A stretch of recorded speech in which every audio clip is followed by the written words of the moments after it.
حاضرین مسجد، السلام علیکم ورحمۃ اللہ تعالی وبرکاتہ۔ نحمده ونصلي ونسلم على رسوله الكريم، اما بعد، فاعوذ باللہ من الشیطان الرجیم، بسم اللہ الرحمن الرحیم، اللہم صل علی سیدنا مولانا محمد وعلی آلہ۔ نماز مریض کا بیان چل رہا ہے کہ آدمی مریض ہو، عذر ہو، تو ایسی صورت میں کب بیٹھ کر کے نماز پڑھے گا،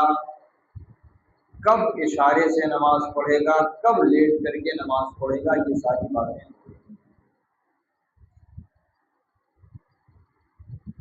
فرماتے ہیں کہ پیشانی میں زخم ہے، پیشانی میں زخم ہے کہ سجدہ کے لیے ماتھا نہیں لگا سکتا تو ناک پر سجدہ کرے۔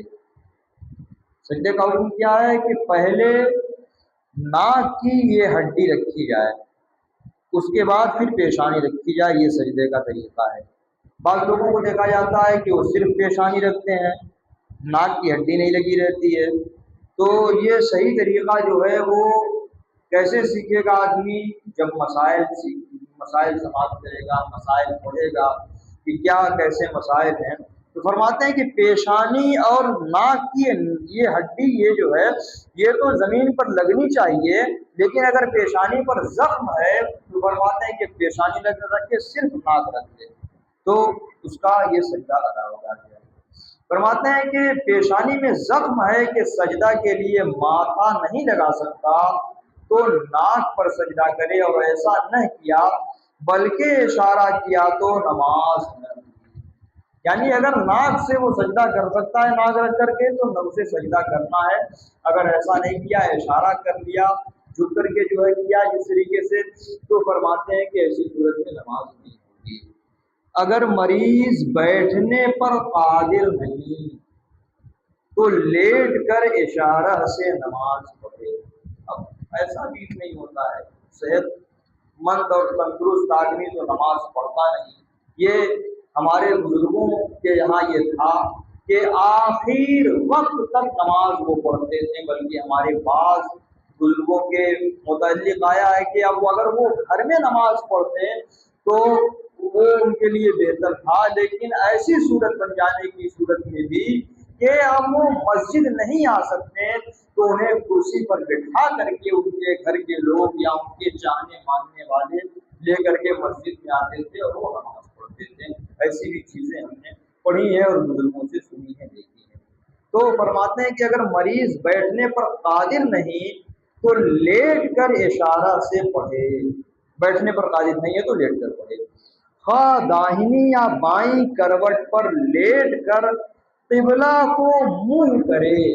اس طریقے سے لیٹے اور اس کا منہ اس طریقے سے قبلے کی طرف ہو۔ فرماتے ہیں قبلے کی طرف منہ کرے، خواہ چت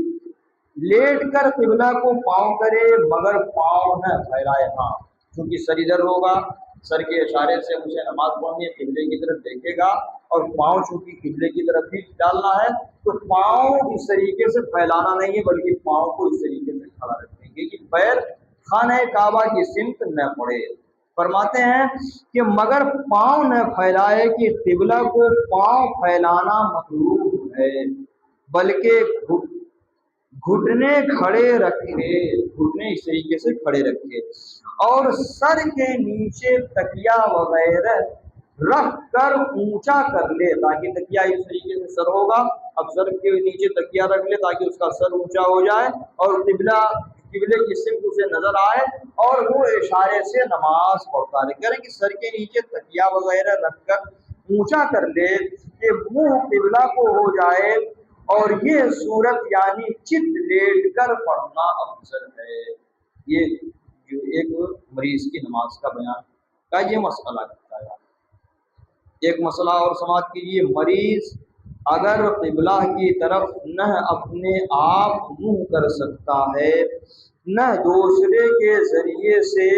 تو ویسے ہی پڑھ لے اور صحت کے بعد اس نماز کا اعادہ نہیں، یعنی قبلہ کی طرف خود سے منہ نہیں کر سکتا ہے، دوسرے بھی نہیں کرا سکتے ہیں، تو فرماتے ہیں کہ جس حالت میں ہے ویسے ہی نماز پڑھے، اور فرماتے ہیں کہ جب وہ اچھا ہو جائے گا، صحت مند ہو جائے گا، تو ان نمازوں کو دہرانا نہیں پڑے گا، ان نمازوں کا اعادہ نہیں ہوگا۔ اور اگر کوئی شخص موجود ہے کہ اس کے کہنے سے قبلہ رو کر دے گا مگر اس نے اس سے نہ کہا تو نہ ہوئی، یعنی اگر ایسی صورت ہے کہ قبلہ رو دوسرا کر سکتا ہے اور کوئی سامنے موجود بھی ہے پھر بھی اس سے نہیں کہا کہ مجھے قبلہ کی سمت میرا چہرہ کر دو، مجھے کرا دو تاکہ میں نماز پڑھ لوں، تو ایسی صورت میں فرماتے ہیں کہ نماز نہیں ہوگی۔ ہاں، خود نہیں کر سکتا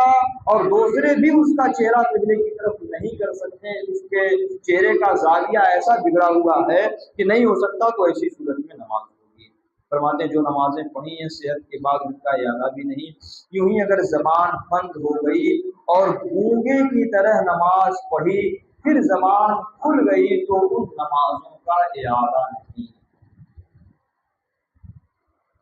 تندرست شخص نماز پڑھ رہا تھا، اثناء نماز میں ایسا مرض پیدا ہو گیا کہ ارکان کی ادا پر قدرت نہ رہی، تو جس طرح ممکن ہو بیٹھ کر لیٹ کر نماز پوری کر لے، سرے سے پڑھنے کی حاجت نہیں۔ ایسا ایک واقعہ یاد آ رہا ہے، شبینہ کا پروگرام ہوتا تھا مسجدوں میں، اور ہماری اس مسجد میں بھی آپ لوگوں کی سرپرستی میں ہوا ہے، حافظ ابوذر صاحب بیان کر رہے تھے، اور بھی دیگر ہم لوگوں نے تو نہیں دیکھا شبینہ۔ تو شبینہ پڑھنے جب کھڑے ہوتے تھے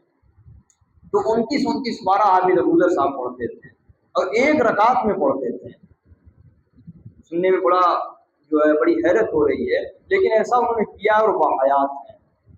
تو ان کے پیچھے ایک حافظ صاحب تھے تو بتا رہے ہیں کہ انہوں نے کہا کہ دیکھیے پڑھنا ہے تو رکعت بانٹ کر کے پڑھیے گا، 2 رکعت میں جو ہے کچھ پارے پڑھیے، پھر 2 رکعت میں پڑھیے۔ ابھی کیا کہ 29 پارہ ایک ہی رکعت میں یا 15 پارہ ایک ہی رکعت میں پڑھنا، بانٹ کر کے پڑھیے گا۔ تو انہوں نے کہا، مجھ سے بیان کر رہے تھے کہ وہ کھڑے ہوئے پڑھ رہے ہیں، میری کمر میں درد ہو رہا ہے، برداشت سے باہر ہو گیا، میں بیٹھ گیا۔ تو انہوں نے اسی مسئلے پر عمل کیا کہ اب نماز پڑھ رہا ہے، نماز کے دوران کوئی ایسی صورت بن گئی کہ اب کھڑا ہو کر کے نماز نہیں پڑھ سکتا، تو فوراً بیٹھ جانا ہے۔ ایسی صورت میں کہ فوراً وہیں سے بیٹھ جائے، بیٹھ کر کے نماز، ہاں بیٹھ گئے، اور انہوں نے یہ بھی بتایا کہ بیٹھ گیا، بہت دیر تک پڑھتے رہے کہ جب پھر مجھ کو اطمینان حاصل ہوا پھر میں نماز میں کھڑا ہو گیا۔ تو ایسا کر سکتا ہے کہ اگر کسی کو ایسی مجبوری آ گئی کہ اب وہ کھڑے ہو کر کے برداشت سے باہر ہو گیا کہ اب کھڑے ہو کر کے نماز نہیں پڑھ سکتا، تو اب فوراً وہاں بیٹھ جائے گا۔ بیٹھ گیا، بیٹھ کر کے اب نماز کی ادائیگی وہ ارکان پورے کر رہا ہے، اور جب اس کو اطمینان حاصل ہو گیا کہ اب میں کھڑے ہو کر کے نماز پڑھ سکتا ہوں، تو اگر نماز میں امام صاحب قیام کی حالت میں کھڑے ہیں تو کھڑا ہو جائے، تو اس طریقے سے کر سکتا ہے۔ اسی مسئلے پر عمل ہوا کہ تندرست شخص نماز پڑھ رہا تھا، اثناء نماز میں ایسا مرض پیدا ہو گیا کہ ارکان کی ادا پر قدرت نہ رہی، تو جس طرح ممکن ہو بیٹھ کر لیٹ کر نماز پوری کر لے، سرے سے پڑھنے کی حاجت نہیں۔ جہاں تک وہ کھڑے ہو کر کے پڑھا ہے اس کی نماز وہاں تک ہوئی، جہاں سے بیٹھ کر کے پڑھا ہے اس کی نماز وہاں سے بیٹھ کر کے بھی ادا ہو گئی، دوبارہ نماز دہرانا نہیں پڑے گا۔ بیٹھ کر رکوع و سجود سے نماز پڑھ رہا تھا، اثناء نماز میں قیام پر قادر ہو، یہاں بیٹھ کر نماز پڑھ رہا تھا کسی وجہ سے، اور بیٹھ کر نماز پڑھنے کی ہی حالت میں اس کی صحت ایسی ہو گئی کہ اب جو اسے عذر تھا وہ عذر دور ہو گیا کہ اب کھڑا ہو کر کے نماز پڑھ دوں گا۔ تو فرماتے ہیں کہ قیام پر قادر ہو گیا، تو جو باقی ہے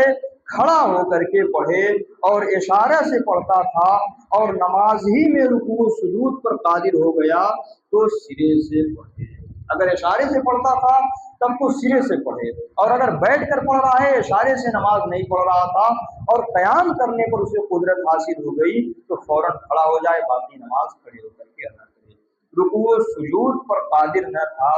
کھڑے یا بیٹھے نماز شروع کی، رکوع سجود کے اشارے کی نوبت نہ آئی تھی کہ اچھا ہو گیا، تو اسی نماز کو پورا کرے، سرے سے پڑھنے کی حاجت نہیں۔ اور اگر لیٹ کر نماز شروع کی تھی اور اشارہ سے پہلے کھڑے یا بیٹھ کر رکوع سجود پر قادر ہو گیا تو سرے سے پڑھے۔ وقت تک مرا ایک مسئلہ اور سماعت کر لیجیے آپ کہ قیام کو فرض بتایا گیا کہ کھڑے ہو کر کے اللہ اکبر جو تکبیر تحریمہ ہے تو کھڑے ہو کر کے اللہ اکبر کہہ کے نیت ماننا یہ ضروری ہے، اور کان کی لو تک ہاتھ اٹھا کر کے اللہ اکبر کہنا یہ سنت ہے۔ تو بیٹھ کر کے نماز اگر آپ کو پڑھنی ہے کرسی پر یا زمین پر ہی بیٹھ کر کے پڑھنی ہے، اور اگر آپ کھڑے ہو کر کے نیت مان سکتے ہیں یعنی تکبیر تحریمہ آپ کھڑے ہو کر کے کر سکتے ہیں تو آپ کھڑے ہو کر کے تکبیر تحریمہ والی نیت اللہ اکبر کہنے، اس کے بعد بیٹھ کر کے آپ نماز پڑھیں۔ یہ مسئلہ یاد ہے تاکہ آپ کا جو وہ قیام جو فرض ہے اس پر عمل ہو جائے کہ آپ کھڑے ہو کر کے، ہاں اگر آپ کھڑے ہو کر کے تکبیر تحریمہ بھی نہیں کہہ سکتے تب آپ بیٹھ کر کے کہہ سکتے ہیں، لیکن اگر آپ کھڑے ہونے پر قادر ہیں کہ آپ کھڑے ہو کر کے اللہ اکبر کہہ کر کے نیت مان لیں گے اور اس کے بعد بیٹھ کر کے آپ نماز شروع کر لیں گے تو آپ کھڑے ہو کر کے نیت مانیں، چاہے کرسی پر پڑھیں نماز چاہے آپ زمین پر پڑھیں۔ استغفر اللہ ربی من کل ذنب و اتوب الیہ۔